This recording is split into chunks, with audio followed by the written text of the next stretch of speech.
और जो ग्रीस के वज़ीर-ए-आज़म वहाँ पे बात कर गए हैं, वो तो इंडिया के लिए वो जिसे कहते हैं ना छक्के पे छक्का मार के गए हैं। Prime Minister Modi, I have found a visionary, a principled leader, and dare I say a true friend. नाज़रीन, पिछले कुछ महीनों से ग्रीस में गेट आउट पाकिस्तानीज़ की कैंपेन चल रही है।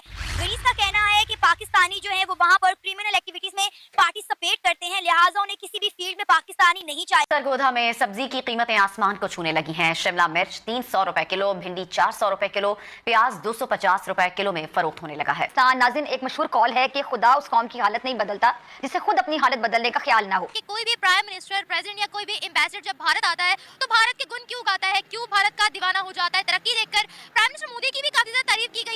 UN, Greece will support India's candidacy to the UN Security Council for the period 2028-2029. वो कह रहे हैं कि इंडिया जो है वो लीडिंग डेमोक्रेसी है ग्लोबल साउथ की। तो उन्होंने पाकिस्तानियों पे सख्ती कर दी। उन्होंने कहा कि पाकिस्तानी हाज उम्रे के घर से यहाँ पर आते हैं, वीजाज लेकर आते हैं, फिर यहाँ पर आके भीख मांगना शुरू कर देते हैं। उन्होंने भाई अपनी एक लाइन लेंथ सेट कर ली है और उन्होंने कहा पाकिस्तान की तो बात ही नहीं करनी।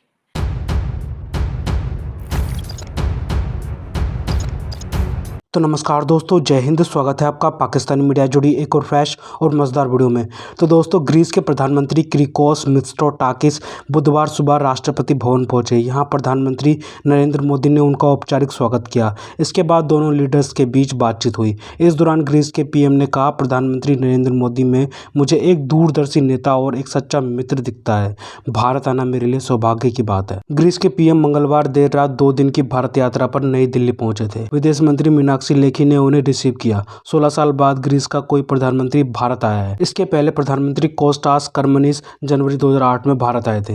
मित्सोटाकिस नोवे रायसीना डायलॉग 2024 के चीफ स्पीकर होंगे। प्रधानमंत्री मोदी इसका उद्घाटन करेंगे। ग्रीस पीएम के साथ हाई लेवल डेलीगेशन भी भारत आया है। इसमें बिजनेसमैन भी शामिल है। रायसीना डायलॉग वैश्विक मुद्दों पर चर्चा का मंच है। इसमें मुख्य तौर पर 100 से ज्यादा अधिक के विदेश मंत्री बैठक करते हैं। इस साल ग्रीस के पीएम चीफ गेस्ट हैं। तो दोस्तों, देखते हैं इस विषय पर पाकिस्तानी मीडिया और क्या बोल रही है अपने डिबेट शोज में, उनका कैसा रिएक्शन है इस टॉपिक पर। तो दोस्तों, ज़्यादा समय बर्बाद ना करते हुए हम शुरू करते हैं इस वेरी इंटरेस्टिंग और मज़ेदार वीडियो को। आप जल्दी से हमारे यूट्यूब चैनल को सब्सक्राइब कर दीजिएगा। अब देखिए ना, ग्रीस के जो प्राइम मिनिस्टर वहाँ पे आए हुए हैं, ठीक है, उनको बड़ा प्रोटोकॉल दिया है ग्रीस को इन्होंने, और बाकी दुनिया के लोग भी जो हैं वो आए हुए हैं, लेकिन ग्रीस को बड़ा लंबा चौड़ा उन्होंने प्रोटोकॉल दिया है। और जो ग्रीस के वज़ीर-ए-आज़म वहाँ पे बात कर गए हैं, वो तो इंडिया के लिए वो जिसे कहते हैं ना छक्के पे छक्का मार के गए हैं। वो कह रहे हैं कि इंडिया जो है वो लीडिंग डेमोक्रेसी है ग्लोबल साउथ की। India is taking a solo flight with its own preferred partners. India is ignoring Pakistan. India जो है वो दुनिया के लिए, देखें, इंडिया वो काम कर रहा है कि इंडिया अपने खित्ते के तमाम ममालिक में के साथ या तो मसाइल में होगा या इग्नोर कर रहा होगा। पाकिस्तान जैसे मुल्क को तो वो इग्नोर करेंगे ना, दे इट डजंट लुक नाइस। अब उम्मीद ये है, मैं आपको मज़े की बात बताऊं, उन्होंने कहा है कि भाई पाकिस्तान डोमिनेट कर जाता है डिस्कशन के अंदर।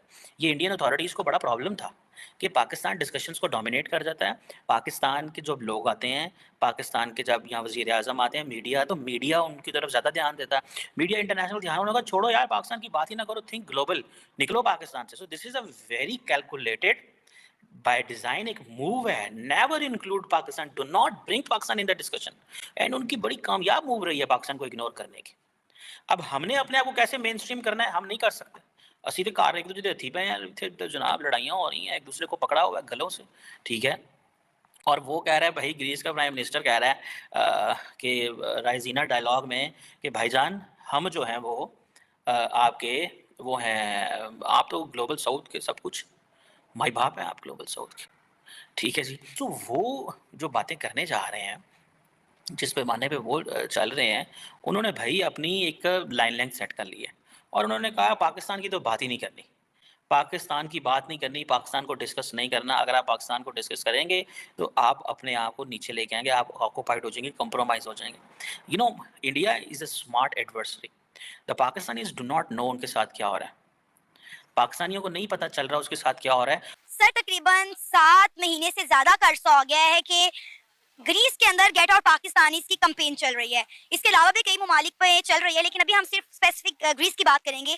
ग्रीस का ये कहना है कि हमें किसी भी शोबे में पाकिस्तानी नहीं चाहिए। तो वो यहाँ पर आकर क्रिमिनल एक्टिविटीज में पार्टिसिपेट करते हैं, तो लिहाजा हमें किसी भी फील्ड में पाकिस्तानी नहीं चाहिए, तो लिहाजा वो हमारे मुल्क से चले जाएं। और दूसरी तरफ ग्रीस के पीएम इंडिया के पीएम नरेंद्र मोदी से मिलने के लिए आज इंडिया के अंदर बैठे हुए हैं और वहां पे उनका बड़ा ग्रैंड वेलकम किया गया है और वहां पे वो अपने उनके साथ बायलैटरल रिलेशन बेहतर करने की कोशिश कर रहे हैं। क्या कहना चाहेंगे इस पर? जी, सबसे पहले तो मैं ये बात करना चाह रहा हूँ, अगर हम खुद को इंडिया के साथ कंपेयर करते हैं ना, तो ये हमारी गलतफहमी है। हमें खुद को इंडिया के साथ कंपेयर नहीं करना चाहिए, उसकी रीज़न बहुत सारे वजूहत भी है। दूसरी बात ये है कि ग्रीस हमें क्यों निकाल रहा है। पहले एज अ कौम, एज अ नेशन हमें अपने बारे में सोचना चाहिए, एक मुल्क हमारे बारे में क्यों ये सोच रहा है। तो इससे हमारे डिप्लोमेटिक रिलेशन पे क्वेश्चंस उठते हैं कि क्यों वो हमें निकाल रहा है। आप तो दूसरे ममालिक की बात कर रहे हैं, मैं यूएई की बात आपको बताऊं, वो हमें वीजाज नहीं दे रहा। कितनी सख्तियां कर दी हैं और पाकिस्तानियों को, मेरा ख्याल है 950 पाकिस्तानियों को पिछले दिनों यूएई से निकाला गया है, ठीक है, डिपोर्ट किया गया है। तो अब आप देखें कि इवन कि हम सऊदी अरेबिया की बात करें, हम ईरान की, इराक की बात करें, तो उन्होंने पाकिस्तानियों पर सख्ती कर दी। उन्होंने कहा कि पाकिस्तानी हाज उम्रे की घर से यहाँ पर आते हैं, वीजाज लेकर आते हैं, फिर यहाँ पर आके भीख मांगना शुरू कर देते हैं।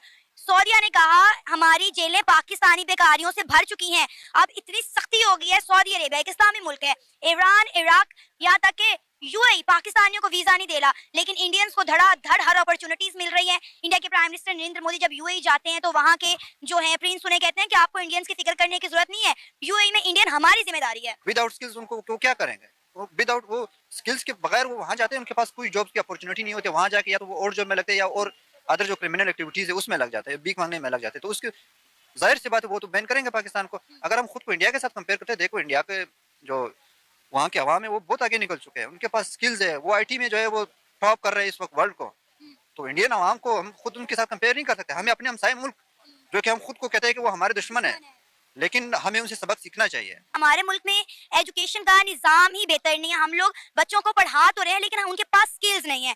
वो डिग्रियां तो ले लें लेकिन रट्टा सिस्टम के साथ। यही तो फ़र्क है इंडिया और हम में बेसिक एजुकेशन का, ठीक है। वो वहाँ के आप एजुकेशन का निज़ाम देख लें और यहाँ के एजुकेशन का निज़ाम देख लें। इसलिए तो पूरी दुनिया में आज इंडियंस की डिमांड है। मैं अभी फिलहाल ग्रीस की बात नहीं करूँगी क्योंकि आपने बोला कि ग्रीस जो है इतना वेल डेवलप कंट्री नहीं है। तो ग्रीस के अलावा अगर हम बाकी कंट्रीज़ की बात करें तो आप देख लें कि कितनी भी मल्टीनेशनल कंपनीज हैं, उनके तमाम के सीईओज जो हैं वो इंडियन है। तो आप देख लें कि क्यों इंडियंस की डिमांड पूरी दुनिया में है लेकिन पाकिस्तानियों को कोई पूछना पसंद नहीं करता। मैं इसकी वजह ये मैं इससे एग्री नहीं करता कि पूछना पसंद नहीं करता। मेरे बहुत से लोग मल्टीनेशनल दोस्त काम कर रहे हैं, ठीक है, और इंडिया के लोग इतने ज़्यादा प्रोमिनेंट हमें इसलिए नज़र आते हैं कि दुनिया में जितने भी लोग इस वक्त चल रहे हैं उसमें से हर छठा इंसान इंडियन है। आपको इतनी ज़्यादा आबादी है उनकी, इस वजह से वो ज़्यादा नज़र आते हैं हमें। सिर्फ यही रीज़न है। अगर हमारी आबादी इतनी ज़्यादा होगी, अगर आप चाइना से कंपेयर करें तो चाइनीज़ भी बहुत बड़े बड़े ओहदों पे मौजूद है क्योंकि उनकी भी आबादी बहुत ज़्यादा है। जहाँ पे आबादी ज़्यादा होगी, कंपटीशन ज़्यादा होगा, तो वहाँ पे चीज़ें रिफाइन होकर निकलेंगी। अगर आप दुनिया ग्लोबल प्रेडिक्शंस की बात करें कि 2050 तक पाकिस्तान भी एक सुपर पावर होगा।